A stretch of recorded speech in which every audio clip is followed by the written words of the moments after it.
जय माई की। साधना करते करते जब साधक सुदृढ़, निर्भीक और कर्मनिष्ठ हो जाते हैं, तभी वह शमशान में चिता साधना करने के अधिकारी होते हैं। परंतु इससे पहले कि इस अति विशेष साधना के संबंध में एक विस्तृत चर्चा मैं आप सभी के समक्ष रखूं, कुछ आवश्यक प्रश्न जो इस तरह की वीर साधना से जुड़े हुए हैं, इनके संबंध में चर्चा करना भी अनिवार्य समझता हूँ। पहला यह है कि शमशान में साधना आखिर क्यों की जाती है, वहां साधना करने से क्या लाभ होता है, किस तरह के साधकों को वहां साधना करना चाहिए, और वर्तमान समय में जिस तरह से शमशान, चिता साधना इत्यादि के संबंध में जो धारणाएं उपस्थित हैं, वे सभी कितनी सही हैं। तो सर्वप्रथम यहाँ यह जानना आवश्यक है कि चिता साधना के अधिकारी शाक्ताभिषेक और क्रम दीक्षा प्राप्त विशुद्ध तांत्रिक ही होते हैं। इसमें भी जो महासाहसी हैं, महान बुद्धिमान हैं एवं परम बलशाली हैं, जिनका चित्त सरल है और दया से भरा हुआ है एवं जो सदा ही एक सभ्य समाज के हित में चिंतन करते रहते हैं, ऐसे साधक ही इन साधनों में सफल हो सकते हैं। साधक जीवन पर्यंत साधना करने से जिस ऊर्जा शक्ति को प्राप्त करता है, इस साधना के माध्यम से बहुत ही कम समय में वे सभी सिद्धियां वह प्राप्त कर सकता है और फिर उन सभी का उपयोग सभ्य मानव समाज एवं प्रकृति को संरक्षित करने में किया जा सकता है। वर्तमान समय में कुछ कथित स्वयंभू तांत्रिक इस तरह का वातावरण बनाने में लगे हुए हैं कि शमशान चिता साधना से किसी का भी अहित किया जा सकता है अथवा किसी भी सांसारिक भोग्य वस्तु को प्राप्त किया जा सकता है, जो पूर्णतः असत्य एवं अशास्त्रीय है। ऐसी अफवाहों से बचने की परम आवश्यकता है। चिता साधना कृष्ण पक्ष अथवा शुक्ल पक्ष की चतुर्दशी या अष्टमी को की जा सकती है, किंतु फिर भी कृष्ण पक्ष को और भी अच्छा माना गया है। अर्धरात्रि बीत जाने पर शमशान में प्रवेश करना चाहिए। भारत में ऐसे महाशमशान भी हैं जिनमें अनेकों साधक इस साधना को करते हुए पाए जाते हैं। साधक के साथ साधना और अनुष्ठान की सभी वस्तुएं होना ही चाहिए एवं साथ में समय पड़ने पर आत्मरक्षा के लिए अपने गुरु भाई अथवा सुयोग्य ब्राह्मण को भी ले लेना चाहिए, जो दूर बैठकर निरीक्षण करता रहे। शमशान में प्रवेश करने के उपरांत एक असंस्कृत अथवा चांडाल आदि की चिता का चयन करना चाहिए। इसके उपरांत चिता के समक्ष बैठकर अर्घ आदि स्थापित कर संकल्प करना चाहिए। इस तरह संकल्प करने के उपरांत श्री गुरुनाथ के चरणों का ध्यान करते हुए श्री गणेश, वटुक, योगिनी और मातृकाओं का पूजन करना चाहिए।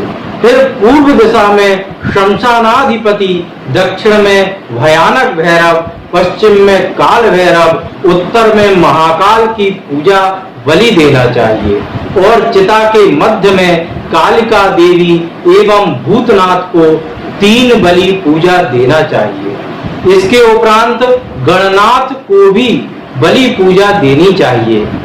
10 दिशाओं की रक्षा के लिए लोष्ट आदि छोड़ देना चाहिए। कपूर आदि का दीपक जलाना चाहिए। इतना सब करने के उपरांत साधक को जिस मंत्र को सिद्ध जागृत करना होता है, उसी मंत्र का संकल्प कर भूत शुद्धि, विनियोग, न्यास, ध्यान और विधिवत अपने इष्ट देवी की पूजा भी करना चाहिए।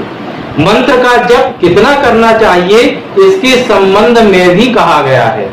यदि मंत्र 1 अक्षर का हो तो 10,000, 2 अक्षर का हो तो 8,000, 3 अक्षर का हो तो 5000 एवं इससे अधिक अक्षरों के मंत्र का 18000 संख्या में जप का विधान बताया गया है।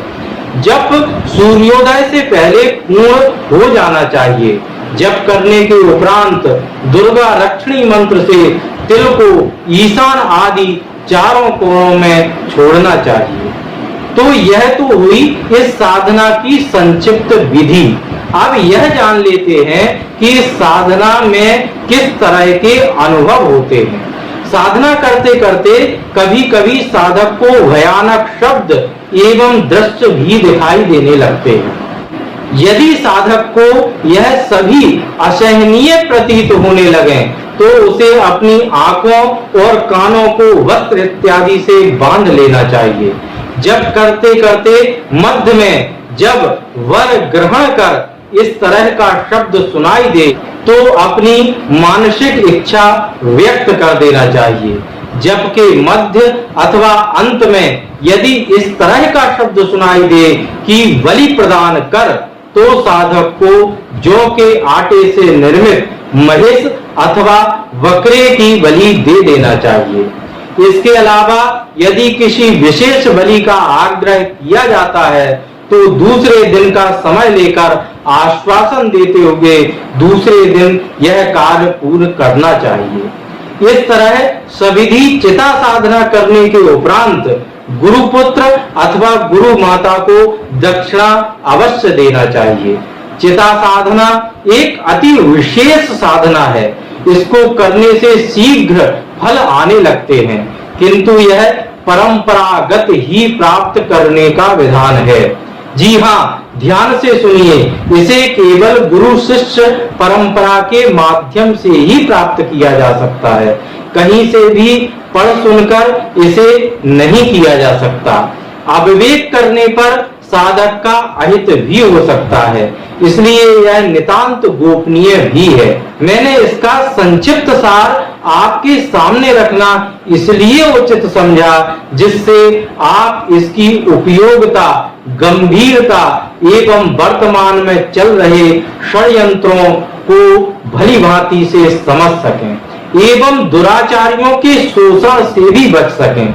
यह साधना देखने सुनने में भयावह डरावनी प्रतीत होती है, किंतु साधकों के लिए चिता भी भगवती का ही स्वरूप है।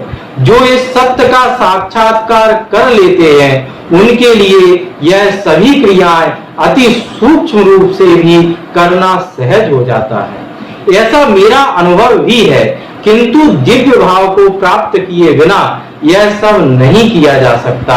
यह परम सत्य है। जय माई।